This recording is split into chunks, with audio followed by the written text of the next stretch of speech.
অভিজিৎ গাঙ্গুলির রায়টা যদি মানা হতো তাহলে কিন্তু সবার চাকরি যেত না। জেলে যেতে হয় যাব, তারপরেও আমি যারা চৌর্যবৃত্তি করেছে, যারা চুরি করে ঢুকেছে তাদের সপক্ষে গলা ফাটাবো। ফলে অসাধুদের যদি শনাক্ত করে তাহলে এই অসাধু লোকরা মানে যাদের পরিবার জন তৃণমূলের নেতাদের বাড়িতে গিয়ে চড়াও হয়। বলবো যে অভিজিৎ গাঙ্গুলির রায়টা যদি সিঙ্গেল হাইকোর্টের সিঙ্গেল বেঞ্চের রায়টা যদি মেনে নিত মমতা বন্দ্যোপাধ্যায়, অভিজিৎ গাঙ্গুলির অসাধারণ রায় ছিল। অভিজিৎ গাঙ্গুলি যে সমস্ত ওএমআর-শিটে বৈষম্য ছিল, মানে মার্কসের তফাৎ ছিল, যারা টাকার বিনিময়ে চাকরি পেয়েছিল বলে অভিযোগ, এই ধরনের 5300 মতন কর্মপ্রার্থীর চাকরি বাতিল করে দিয়ে উনি একটা রায় দিয়েছিলেন। সেই রায়টা মমতা বন্দ্যোপাধ্যায় যদি মেনে নিতেন তাহলে আজকে 19,000-এর চাকরি বেঁচে যেত। আজকে সেই অভিজিৎ গাঙ্গুলি, বিচারপতি অভিজিৎ গাঙ্গুলি সেই রায়টা না মেনে মমতা বন্দ্যোপাধ্যায় চলে গেলেন সোজা সুপ্রিম কোর্টে। সুপ্রিম কোর্ট তখন এই ডিভিশন বেঞ্চের কাছে বলল যে তোমরা বিচার করে বলো। আজকে ডিভিশন বেঞ্চের সবারই চাকরি গেল। তাহলে যারা মানে টাকার বিনিময়ে চাকরিতে ঢুকেছে, স্কুলের চাকরিতে ঢুকেছে, সেই সমস্ত অযোগ্য শিক্ষকদের হাতে আমাদের ভবিষ্যৎ থাকবে, আমাদের সন্তানদের ভবিষ্যৎ থাকবে। বিচারপতিদের এজলাসে গিয়ে মানে হামলা করা, বিচারপতিদের বাড়িতে গিয়ে পোস্টার করা, বিচারপতিদের ভয় দেখানো, বিচারপতিদের স্বামী মানে তাকে ডেকে পাঠানো, সিআইডি তদন্ত করা, মানে সব প্রথম থেকে তুমি দেখো যে ভারতবর্ষের ইতিহাসে এই দ্বিতীয় কোনো নজির পাবে না যেখানে একজন মুখ্যমন্ত্রী সরাসরি আদালতকে চ্যালেঞ্জ করছে এবং আদালতের রায়কে মানব না, এবং তিনি বলছেন যে অবৈধ মানে আনলফুল, বেআইনি, আনলফুল, মানে এই রায় নাকি বেআইনি। হাইকোর্টের এক রায়ে একটা কলমের খোঁচায় রীতিমতো 26,000-এর ভবিষ্যৎ এই মুহূর্তে প্রশ্নচিহ্নের মুখে। কি হতে পারে 26,000-এর ভবিষ্যৎ? সুপ্রিম কোর্টে কালকেই মামলা রয়েছে, রীতিমতো আমরাও ভাবিত, সবাই এই মুহূর্তে তাকিয়ে আছে কি আসতে চলেছে সুপ্রিম কোর্টের রায়। আমার সঙ্গে রয়েছেন রাজনৈতিক বিশ্লেষক বিশ্বনাথ চক্রবর্তী, স্যারের সাথে কথা বলবো। স্যার, 26,000-এর ভবিষ্যৎ, প্রত্যেকটা পশ্চিমবঙ্গবাসী এই মুহূর্তে তাকিয়ে আছে কি হতে পারে, কারণ একটা কলমের ডগায় চলে গেছে এই 26,000-এর ভবিষ্যৎ প্রশ্নচিহ্নের মুখে। দেখো, প্রথমত বলবো যে সত্যি তোমাদের মতন আমিও কালকে উদ্বিগ্ন হয়ে খবর নিতে থাকবো যে সুপ্রিম কোর্ট কি ধরনের রায় দিল। যদিও তুমি মনে রাখবে ক্যাভিয়েট দাখিল করার অর্থ হলো যে সব পক্ষের বক্তব্য শুনে কিন্তু মানে রায়টা দিতে হবে। অর্থাৎ যে সিদ্ধান্তটাই সুপ্রিম কোর্ট নিক না কেন, আগে একটা হিয়ারিং হবে, হিয়ারিং হওয়ার পরে যদি স্থগিতাদেশ দেয় তাহলে সেটা স্থগিতাদেশ দেবে। যদি বলে যে না রায়টা বহাল থাকছে বা পুনঃ বিবেচনা হবে কিন্তু রায় বহাল থাকছে, তাহলে কিন্তু সেটা সবটাই দুপক্ষের বক্তব্য শুনে তারপরে কিন্তু হবে। সাধারণত সুপ্রিম কোর্টে দুভাবে হয়, একটা হলো যে এক পক্ষ চলে গেল, পিটিশনারের বক্তব্য শুনেই কিছু একটা বলে দিল চটজলদি। অনেক সময় আর বেশিরভাগ ক্ষেত্রে কেভিয়েট দাখিল করে দেওয়ার অর্থ হলো যে দুটো পক্ষের একটা ন্যূনতম বক্তব্য শোনার পরে, সাবমিশন শোনার পরে তবেই কিন্তু রায়টা বিচারপতি দেন, প্রধান বিচারপতি দেবেন। মনে রাখবে সুপ্রিম কোর্টের প্রধান বিচারপতি চন্দ্রচূড় এই রায়টা দেবেন। বিচারপতি চন্দ্রচূড় যার পারিবারিক স্ট্যাটাস আছে, অর্থাৎ তারা বংশ পরাপর মানে বিচারকের, এবং ভারতবর্ষের তার বাবাও ছিলেন বিখ্যাত বিচারক, ভারতবর্ষের সুপ্রিম কোর্টের প্রধান বিচারপতি ছিলেন, তিনিও প্রধান বিচারপতি, এবং ঐতিহাসিক রায় তারা দিয়েছেন। ফলে এটা দেখার যে সুপ্রিম কোর্ট যে মামলাটাকে ডিভিশন বেঞ্চে পাঠিয়েছিল, সেই মামলা যখন রায় এলো, সেই রায়ে অসন্তুষ্ট হয়ে বা যারা 25,753 জন চাকরি হারালেন তারা প্রায় নানা জায়গা থেকেই কিন্তু মামলা তারা করেছেন সুপ্রিম কোর্টে। আমি দুটো সম্ভাবনা দেখতে পাচ্ছি। প্রথম সম্ভাবনাটাই বেশি, যেটা আমি বলবো প্রথম সম্ভাবনা বেশি মনে করছি, সেটা হলো সাধারণত অনেক সংখ্যক মানুষের স্বার্থ যেখানে থাকে, অনেক সংখ্যক মানুষের স্বার্থ সম্পর্কিত বিষয় যেখানে যুক্ত থাকে, সাধারণত সুপ্রিম কোর্ট প্রথমেই স্টে অর্ডার দিয়ে দেন।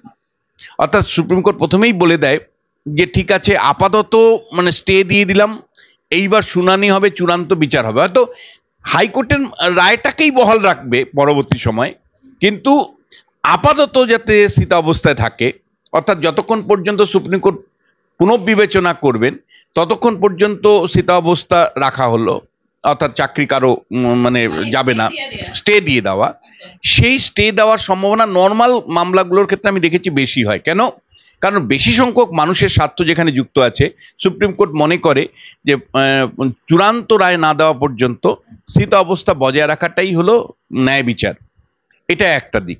আবার সুপ্রিম কোর্ট দ্বিতীয় অপশনটাও কিন্তু গুরুত্বপূর্ণ। সুপ্রিম কোর্ট ভাবতে পারে যে এই মামলা তো আমরা হাইকোর্টের ডিভিশন বেঞ্চকেই দিয়েছিলাম বিচার করবার জন্য, ফলে ডিভিশন বেঞ্চ যে রায় দিয়েছে সেই রায়টাই বহাল থাকবে এবং আমরা এর মধ্যে হস্তক্ষেপ করব না নতুন করে, এটাও তারা ভাবতে পারে। অর্থাৎ সুপ্রিম কোর্ট কিন্তু মনে রাখবে ডিভিশন বেঞ্চে মামলা পাঠিয়েছিল যে তোমরা বিচার করে সিদ্ধান্ত নাও, দ্রুততার সাথে সিদ্ধান্ত নাও, অমুক সময়ের মধ্যে সিদ্ধান্ত নাও। ফলে মনেই করতে পারে যে on the behalf of the supreme court, Calcutta high court division bench has মানে ডিক্লেয়ার্ড দেয়ার ভার্ডিক্ট। অর্থাৎ সুপ্রিম কোর্টের দায়িত্ব দিয়েছে, সুপ্রিম কোর্ট দায়িত্ব দিয়েছিল কলকাতা হাইকোর্টকে, কলকাতা হাইকোর্ট সুপ্রিম কোর্টের তরফ থেকে বিচার করেছে। ফলে এই বিচারটাই আমরা মনে করছি চূড়ান্ত বিচার, ফলে স্টে অর্ডার নাও দিতে পারে। আর তৃতীয় একটা সম্ভাবনা আছে যে স্টে অর্ডার দিল না, কিন্তু মামলাটাকে টেক আপ করলো এবং রিভিউয়ের জন্যও নিয়ে গেল। কিন্তু প্রথম অপশনটাই আমি মনে করি সবচেয়ে বড় মানে সম্ভাবনা আছে, যে ইমিডিয়েটলি যেহেতু মানে 26,000 মানে চাকরি প্রার্থীর চাকরি হারানোর ভয়, ফলে ইমিডিয়েটলি একটা স্টে অর্ডার দিয়ে বিচার কিন্তু পুনঃপর্যালোচনার জন্য গ্রহণ করতে পারে। এই সম্ভাবনাটাই আমি বেশি দেখছি, অন্তত আগামীকাল সেটার সম্ভাবনাই আমি বেশি দেখছি। একটা জিনিস আমি বলছি, সম্ভাবনা হতে পারে, রায় হতে পারে, সম্ভাবনা দেখতে পারি, কিন্তু আমরা এই কথা বলতে পারি না যে আমি যাব সুপ্রিম কোর্টে আর স্টে নিয়ে চলে আসবো। কল্যাণ ব্যানার্জির দেখা যাচ্ছে কনফিডেন্সের অভাব নেই, মানে তিনি রায়টা পাওয়ার পরই বলছেন যাব সুপ্রিম কোর্টে স্টে নিয়ে চলে আসবো। না, কল্যাণ ব্যানার্জি আরেক উল্টো দিকটা ভাবো, তিনি তো শুধু লয়ার না, তিনি তৃণমূলের এই নির্বাচনের প্রার্থী, যিনি শ্রীরামপুরের ভোটারদেরকে কনভিন্স করতে হবে তার সরকার যে ব্যাপক দুর্নীতি করেছে, এবং এই আজকের যে 25,753 জন মানে শিক্ষকের চাকরি গেল, সেটার জন্য যে তার সরকার দায়ী, তো কল্যাণ ব্যানার্জির সরকার দায়ী, এবং তারা যে দুর্নীতির মাধ্যমে এই চাকরিগুলো দিয়েছে, একটা বড় অংশের মানে ইয়েদের শিক্ষকতা চাকরি পেয়েছে, টাকার বিনিময়ে পেয়েছে, দুর্নীতির মাধ্যমে পেয়েছে। মোট 17 ধরনের অসাধু উপায় অবলম্বন করে চাকরি হয়েছে। এইবার তার সরকার আবার উদ্যোগও নেয়নি যে কিভাবে সাধু আর অসাধুর মধ্যে তফাৎ করব, সেটা সেই ব্যাপারে। অর্থাৎ কলকাতা হাইকোর্ট যখন বারবার বলেছে যে যারা মেরিটে হয়েছে তাদের তালিকা দিন, স্কুল সার্ভিস কমিশন কিন্তু তার তালিকা দিতে পারেনি। স্কুল সার্ভিস কমিশন এখনো বলতে পারছে না যে ভাই এর মধ্যে, অর্থাৎ 25,753 জনের মধ্যে কতজন 100% নিশ্চিতভাবে চাকরি পেয়েছে।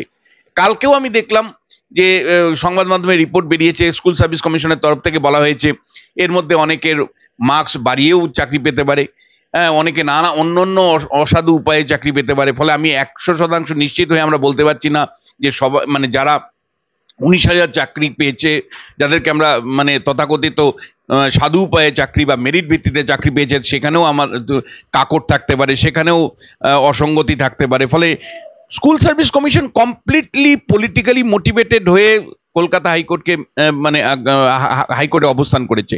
দেখো, মমতার চেষ্টাটার পেছনে একটাই কারণ, ধরো এই যে মানে বিপুল সংখ্যক মানে যারা অন্যায়ভাবে অসাধুভাবে চাকরিতে ঢুকেছিল স্কুলে, তা তো টাকার বিনিময়ে দেখিয়েছিল। আমরা দেখেছি ক্যামেরার সামনে লোক বলছে যে আমরা 5 লাখ 6 লাখ টাকা করে টাকা দিয়েছি, এবং বিভিন্ন এজেন্টরা যে আজকে জেল খাটছে তারা পরিষ্কার তারা বলে দিয়েছিল যে কিভাবে টাকার বিনিময়ে চাকরিগুলো হয়েছে। ফলে যেই মুহূর্তে টাকার প্রশ্নটা এসছে, ফলে অসাধুদের যদি শনাক্ত করে, তাহলে এই অসাধু লোকরা মানে যাদের পরিবার জন তৃণমূলের নেতাদের বাড়িতে গিয়ে চড়াও হবে। ফলে অসাধুদেরকে যে কোনো উপায়ে মানে বাঁচানোর জন্য মুখ্যমন্ত্রী বা তার মন্ত্রিসভা সুপার নিউমেরিক পোস্ট তৈরি করবার জন্য, অর্থাৎ অতিরিক্ত পদ তৈরি করার জন্য ক্যাবিনেট মিটিং করেছিল। যেই ক্যাবিনেট মিটিং এর মানে এই অতিরিক্ত পদ তৈরির সিদ্ধান্ত নিয়ে সিবিআই তদন্ত সম্মুখীন হতে হবে মুখ্যমন্ত্রীকে বা তার মন্ত্রিসভাকে, যে কেন, তার মানে কি একেবারে মানে সিবিআই রীতিমতো হেফাজতে নিতে পারবে এবং যে কোনো মন্ত্রীকেও নিতে পারবে, যেটা ইম্পর্টেন্ট বিষয়। তো আমরা যারা এই চর্চার সাথে যুক্ত ছিলাম, ডে 1 থেকে আমরা দেখেছি মুখ্যমন্ত্রী যে কোনো উপায়ে বা তার মন্ত্রিসভার সদস্যরা যে কোনো উপায়ে এই অসাধু যে চাকরি বাকরি মানে যারা শিক্ষকতায় ঢুকেছেন, যারা টাকার বিনিময়ে শিক্ষকতায় ঢুকেছেন, তাদের বাঁচানোর জন্য তৎপর, যে কোনো মূল্যে তাদের বাঁচাতে হবে। প্রথম দিকেই বলেছে আমি তোমাদের সাথে আছি।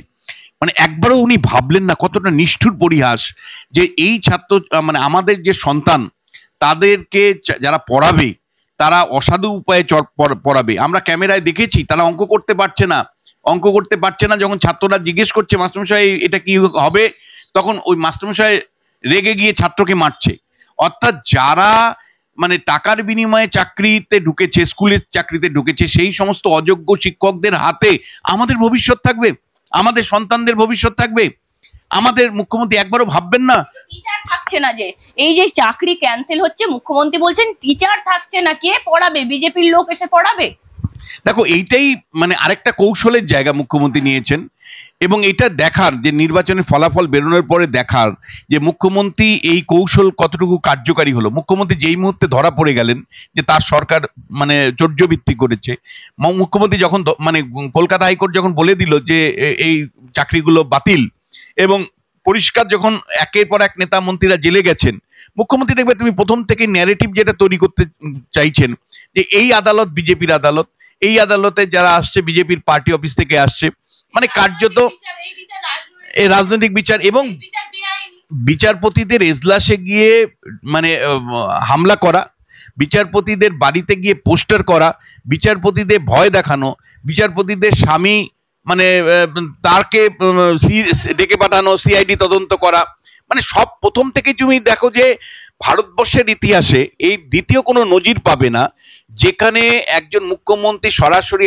আদালতকে চ্যালেঞ্জ করছে এবং আদালতের রায়কে মানব না, এবং তিনি বলছেন যে অবৈধ মানে আনলফুল, বেআইনি, আনলফুল, মানে এই রায় নাকি বেআইনি। কোন মুখ্যমন্ত্রী বেআইনি সত্যি বলতে পারেন? তাহলে মানে আমি বলছি যে 1946-47 সাল নাগাদ কমিউনিস্টরা ভারতবর্ষের সংবিধান মানত না, মানে মানে যখন স্বাধীনতা হলো স্বাধীনতা মানত না, বলতো এ আজাদির ঝুটা হয়।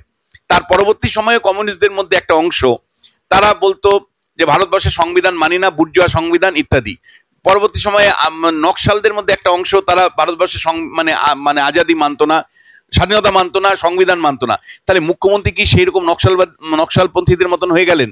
মুখ্যমন্ত্রী সেই কি কমিউনিস্টদের মতন হয়ে গেলে? এটা পুরোপুরি তার তিনি দায়টাকে এড়িয়ে বিরোধী শিবিরের, বিশেষ করে বিজেপির দায়, মানে চাকরি গেল কেন? শুভেন্দু অধিকারীর জন্য গেল, তিনি বোমের কথা বলেছেন, এইভাবে একটা ন্যারেটিভ তৈরি করবার চেষ্টা করছেন। বিজেপির জন্য চাকরি গেছে, যে মানে আমরা চাকরি দেই, বিজেপি চাকরি খায়, এই ধরনের বক্তব্য রাখছেন, এবং এটা তিনি কৌশল, এবং একই সাথে কৌশলের মানে মানুষকে শান্ত করবার জন্য তিনি কি করছেন যে ভাই আমি 10 লক্ষ চাকরি তৈরি করে রেখেছি, আমি চাকরি দিতে চাই, বিজেপি তো চাকরি খেতে চায়। এবং একই সাথে তিনি যেটা করছেন যে সমস্ত শিক্ষা ব্যবস্থা ভেঙে পড়ছে, কার জন্য ভেঙে পড়ছে? যে এই যে রায় দিল, এই রায়ের ফলে ভেঙে পড়ছে, কারণ এই মানে শিক্ষকের অভাব হবে, শিক্ষাকর্মীর অভাব হবে, শিক্ষা ব্যবস্থা ভেঙে পড়বে, এবং তার জন্য বিজেপি দায়ী, বিরোধীরা দায়ী।